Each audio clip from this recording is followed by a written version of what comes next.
Hello students, my self Ronan मंत्री।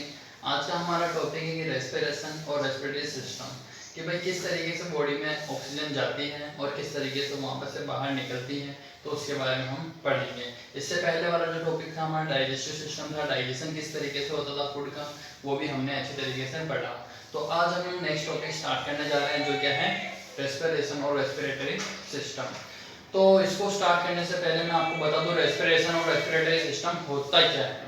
Respiration जैसे कि आप लोग जानते हैं कि मान लो किसी भी प्रकार की कोई एयर को, ऑक्सीजन को अपने बॉडी के अंदर एंटर कराना और उस ऑक्सीजन को वापस से बॉडी के बाहर निकालने की जो प्रोसेस होती है उसको क्या बोलते हैं, रेस्पिरेशन। अब ऑक्सीजन क्या होती है अपने बॉडी के अंदर, जो सबसे हमारा स्टार्टिंग वाला ऑर्गन है जैसे कि नाक या नोज, जिसके थ्रू क्या होती है बॉडी के अंदर एंटर होती है। एंटर होने से पहले अपने बॉडी के अंदर क्या होते हैं, कुछ एयर के प्योर करने के लिए कुछ एयर जैसे स्ट्रक्चर पाए जाते हैं जो क्या करते हैं, इसको प्योरीफाई करते हैं, जिससे कि डस्ट पार्टिकल्स वगैरह हो वो क्या हो हमारी बॉडी के बाहर ही रह जाए, बॉडी के अंदर गलती से भी एंटर नहीं कर पाए। अगर वो एंटर नहीं करेंगे तो इससे क्या होगा, अपने अंदर जो आ रही है एयर वो क्या होगी, पूरी तरीके से प्योर एयर अंदर जाएगी। वो एयर पहुंचती है फिर लंग्स तक। फिर लंग्स से क्या होता है, वो एयर अपनी जो बॉडी की अलग अलग आर्टरीज और वेन्स होती हैं उनके थ्रू बॉडी के अलग अलग पार्ट्स, अलग अलग सेल्स तक पहुंचाई जाती है।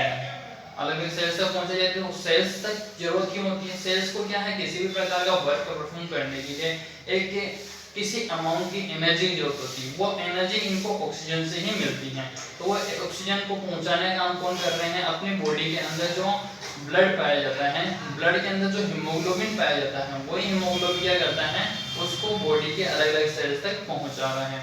जैसे वो अपनी बॉडी की जो सेल्स होती हैं वो वर्क परफॉर्म करती है, एक्टिविटी परफॉर्म करती है, उसके बाद में क्या करती हैं, एटीपी के रूप में एनर्जी को भी वहां पे रिलीज कर देती हैं। तो एनर्जी रिलीज होती है तो फिर उसके बाद जो ऑक्सीजन है वो क्या होती है, कार्बन डाइऑक्साइड गैस CO2 में चेंज हो जाती है और कार्बन डाइऑक्साइड में बदल जाती है।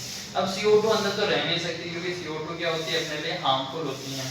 तो वो क्या होती है, वापस से अपनी बॉडी के थ्रू वापस से ब्लड तक पहुंचकर, ब्लड से होकर के लंग्स तक और लंग्स से सीधी अपने नाक के थ्रू, नोज के थ्रू बाहर निकाल दी जाती हैं। ठीक है, तो ये तो क्या होती है, जो मतलब पूरी प्रोसेस होती है जो रेस्पिरेशन के दौरान काम आती है, जिसको मैंने आपको शॉर्ट में समझा दिया एक बार। तो अब आप इसको डिटेल में पढ़ने की कोशिश करते हैं। तो देखें, सबसे पहले आ रहा है हमारे पास रेस्पिरेशन एंड रेस्पिरेटरी सिस्टम।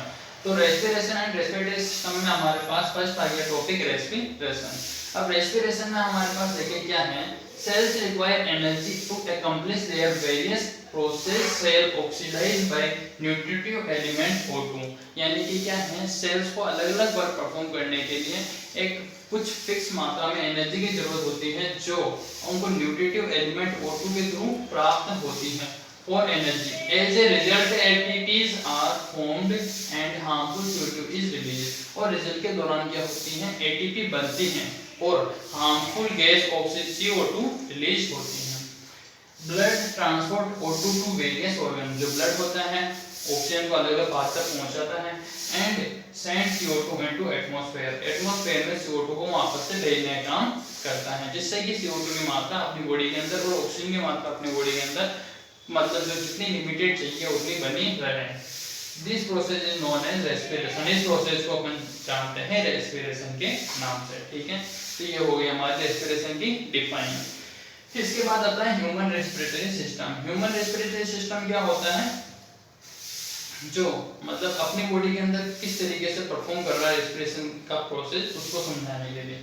इसमें तीन भाग होते हैं, अपर respiratory system, lower respiratory system और रेस्पिरेटरी मसल्स।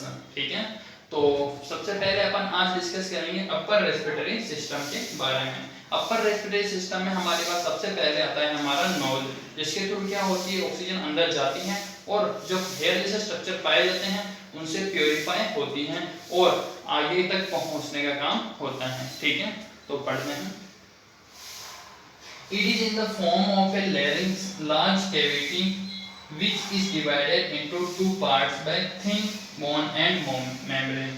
ये क्या होती है, एक लार्ज कैविटी होती है जो एक पतली बोन या फिर मेम्ब्रेन के थ्रू दो भागों में बंटी हुई होती है। यहाँ यहाँ का स्ट्रक्चर आप लोग देख सकते हैं, जिसके थ्रू ऑक्सीजन अंदर जाती हैं।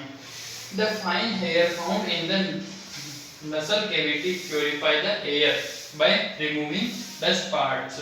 यानी कि क्या है, इसके अंदर जो फाइन हेयर मतलब छोटे छोटे हेयर पाए जाते हैं, वो क्या करते हैं, अगर अपनी मतलब नाक के अंदर कोई डस्ट पार्टिकल्स या फिर पोलन ग्रेन्स हो गए या फिर दूसरे जो डस्ट वगैरह होती है, पार्टिकल्स होते हैं एक साथ में घुले हुए, वो अंदर जा रहे हैं, तो उन्हीं को बाहर ही रोकने का काम कौन करेगी, अपने जो अंदर हेयर्स पाए जाते हैं वो, और इसको प्योरीफाई करते हैं, जिससे क्या होती है, हमें जो ऑक्सीजन मिल रही है वो क्या होती है, पूरी प्योर मात्रा में अवेलेबल होती है। ठीक है, इसके बाद आता है माउथ।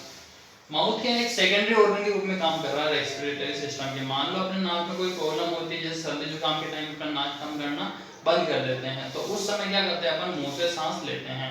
बट अगर मुंह से अपन सांस ले रहे हैं तो वो क्या करती है, अपने लिए प्योर एयर का काम नहीं होता है, क्योंकि प्योर एयर जैसे कि जिसमें किसी भी प्रकार के डस्ट पार्टिकल्स नहीं हो, बट अगर अपन मुंह से ले रहे हैं सांस तो उसमें डस्ट पार्टिकल्स भी अपनी बॉडी के अंदर एंटर कर जाते हैं। इसलिए जितना हो सके डस्ट पार्टिकल से बचने के लिए अपन को मुंह से सांस नहीं लेनी चाहिए। ठीक है, हाँ तो देखें, it is secondary organ in respiratory system. ये सेकेंडरी ऑर्गन है रेस्पिरेटरी सिस्टम में, but respiration air taken through the mouth is not as fresh as nose. यानी कि जितनी नोज से हमें फ्रेश एयर प्राप्त होती है, उतनी फ्रेश एयर माउथ से कभी प्राप्त नहीं हो सकती है या नहीं हम ले सकते हैं। ठीक है,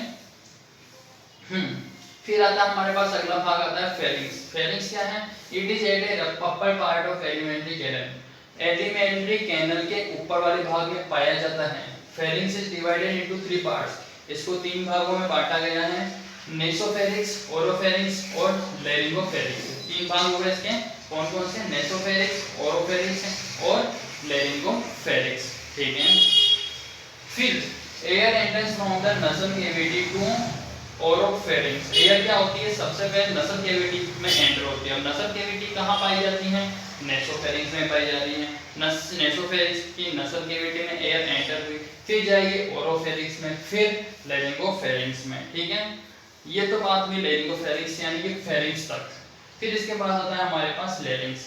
लैरिंक्स क्या होता है, लैरिंक्स एक ऐसा भाग होता है जो क्या लैरोफेरिंक्स, लैरिंगोफेरिंक्स और ट्रेकिया के बीच में उन दोनों को जोड़ने का काम कर रहा है, जिससे कि इस वाले भाग से इस वाले भाग यानी लैरिंगोफेरिंक्स से ट्रेकिया तक जो ऑक्सीजन है पहुंच जाए। मतलब एक पाइप का रूप का स्ट्रक्चर है जो इस जगह से इस जगह एयर को पहुंचाने का काम कर रहा है। ठीक है, तो it is small structure joining laryngopharynx and trachea. ये एक स्मॉल स्ट्रक्चर है जो लैरिंगोफेरिंक्स और ट्रेकिया को जोड़ने का काम कर रहा है। It is made up of A 9 type of cartilages. ये क्या है, 9 टाइप की कार्टिलेज से मिलकर बना हुआ होता है। During swallowing food epiglottis behave as a cover of larynx. यानी कि जब हम खाने को अंदर ले रहे होते हैं तो ये क्या करता है, एपिग्लोटिस जो क्या करता है, इस तरीके से बिहेव करता है जिससे कि भाई खाना अपने जो विंड पाइप है उसके अंदर एंटर नहीं कर जाए। क्योंकि विंड पाइप और फूड पाइप की होती है, दोनों बिल्कुल पास में होती है। जो गलती से भी अगर विंड पाइप के अंदर खाना चला जाएगा या फूड पाइप के अंदर हवा चली जाएगी तो क्या होता है, हमें मतलब प्रॉब्लम होती है। हाँ, फिर आता है अपने पास नेक्स्ट सिस्टम जो है lower respiratory system. Upper respiratory system अपन ने कंप्लीट पढ़ लिया। इसके बाद आता है लोअर रेस्पिरेटरी सिस्टम। इसका पश्च भाग होगा ट्रेकिया, जिसको डिस्कस हम हमारी नेक्स्ट क्लास में करेंगे। तो आज की क्लास तो हमारी यहीं खत्म होती है, और उसमें जो हमने आज क्या क्या पढ़ा वो आप लोगों को एक बार अच्छे तरीके से नोट में लिखना है, अच्छे तरीके से पढ़ लें। फिर भी कोई इश्यू रहे तो वहाँ पर से जरूर पूछ लें। आज क्लास हमारी यही होती है, नेक्स्ट क्लास में नेक्स्ट टॉपिक के साथ स्टार्ट करेंगे।